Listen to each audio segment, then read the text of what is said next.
तो आतंकियों ने जम्मू कश्मीर के पहलगाम में जो कायराना हरकत की, जिसमें देश के मासूमों की जान ली गई। करनाल के विनय नरवाल जो नेवी ऑफिसर, उनकी भी मौत हो गई।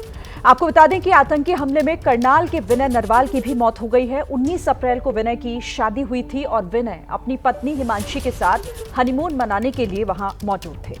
विनय की पत्नी के सामने ही आतंकियों ने उनकी गोली मारकर हत्या कर दी। विनय नरवाल सिर्फ 26 साल के थे और आज उनका पार्थिव शरीर पहुंचेगा उनके घर, उनके परिवार वालों के पास। तस्वीरें हम लगातार आपको दिखा भी रहे हैं और सीधे आपको लिए चलते हैं करनाल। सुशील पांडे हमारे सहयोगी हमारे साथ जुड़े हुए हैं। सुशील, कितनी देर में पार्थिव शरीर पहुंचेगा, क्या वहां से अपडेट मिल पा रहा है?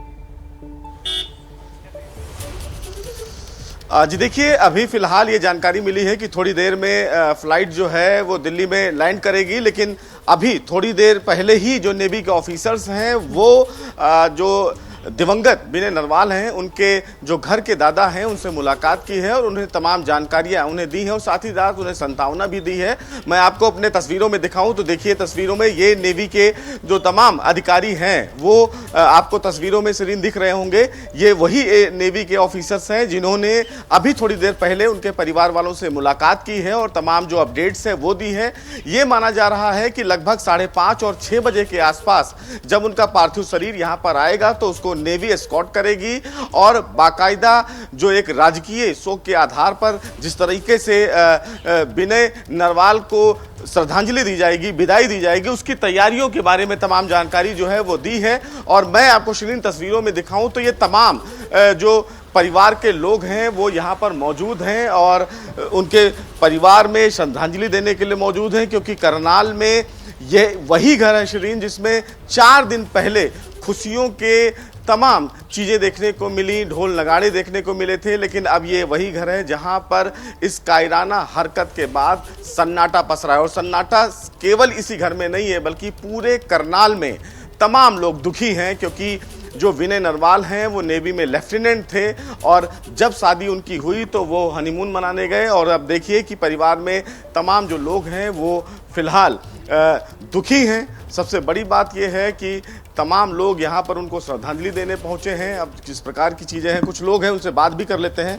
भाई साहब, आप यहीं पर रहते हैं क्या? नहीं, मैं तो चंडीगढ़ से आया हूँ जी। चंडीगढ़ से। विनय जी से क्या आप? विनय जी जो है मेरे देवते लगते थे, मेरे भतीजे के बेटे थे जी। अभी 19 तारीख को जो फंक्शन था, रिसेप्शन था, उसमें हम आए थे। इतनी खुशियाँ थी परिवार में, लेकिन इन कायर लोगों ने जो है हमारी सारी खुशियों को ग्रहण लगा दिया। सर, निहत्थे लोगों को तो कोई भी मार सकता है। वो हमारा बेटा 6 फुट 2 इंच का था, अगर उससे कोई लड़ाई लड़ता है ना तो वो उसको फाड़ के रख देता, क्योंकि उसने कमांडो ट्रेनिंग की हुई थी।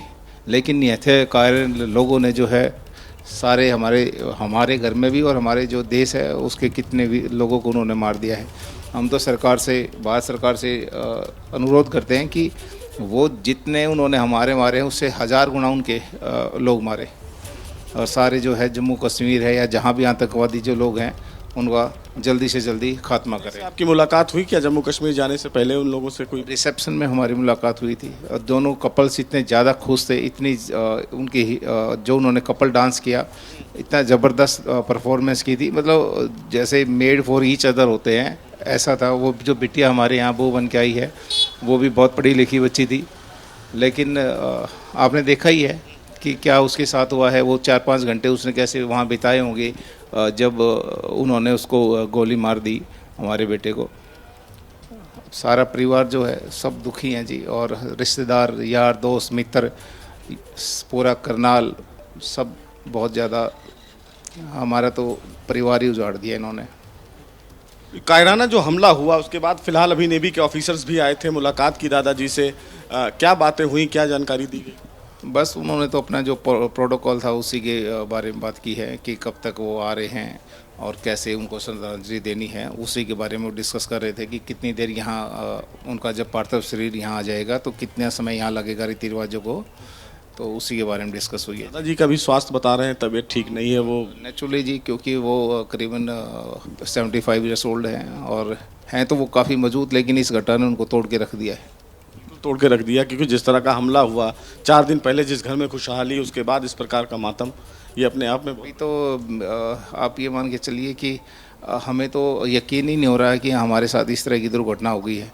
अदरवाइज़ 2 दिन पहले तक तो जो घर की मिठाइयाँ हैं अभी तो वो भी हम लोगों ने अभी सेलिब्रेट नहीं की थी, और इतना बड़ा जो है पहाड़ हम पे गिफ्ट के सामान भी बताया जा रहा नहीं खुले। वो खुले नहीं हैं अभी, तो पहाड़ टूट पड़ा है पूरे परिवार पे, रिश्तेदारों पे, और देखते हैं सरकार क्या करती है।